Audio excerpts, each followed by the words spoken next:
छोड़ी डीजे वाला mix by DJ Sonu Sargam Durga स्थान धर्मविहार मां गायत्री रिकॉर्डिंग स्टूडियो। छोड़ी होठ में लाली लगा के अपन नीचा से घगरी उठा के छोड़ी होठ में लाली लगा के अपन नीचा से घगरी उठा के आ सब छौरा के छाती सटाहा पटाहा ले छोड़ी डीजे वाला छौरा के पटाहा ले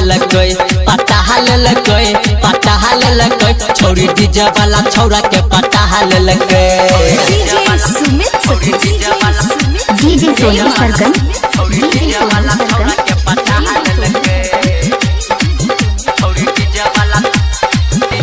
हाँ नाचल एल रहे छौरी ही ननकी छौरा के देखी चला दिल कनखी हाँ नाचल एल रहे छौरी ही ननकी छौरा के देखी चला दिल कनखी भोजपुरी गाना बजा के हरियाणी गाना लगा के भोजपुरी गाना बजा के हरियाणी गाना लगा के अपन लाज शर्म के हटा पटाहा ले छोड़ी डीजे वाला छौरा के पटाहा ले छोड़ी डीजे वाला छौरा के पटाहा ले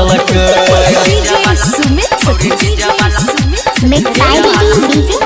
सोनू सरगम दुर्गा स्थान धर्मविहार। हाँ लाज शरम के पर्दा उठा के छौरी नाचे छै छौरा देखा के हाँ लाज शरम के पर्दा उठा के छौरी नाचे छै छौरा देखा के सच कहे अजयल बेला आ छौरा निर्मलिया के खेला आ सच कहे अजयल बेला आ छौरा निर्मलिया के खेला आ संजय गौतम के छौरी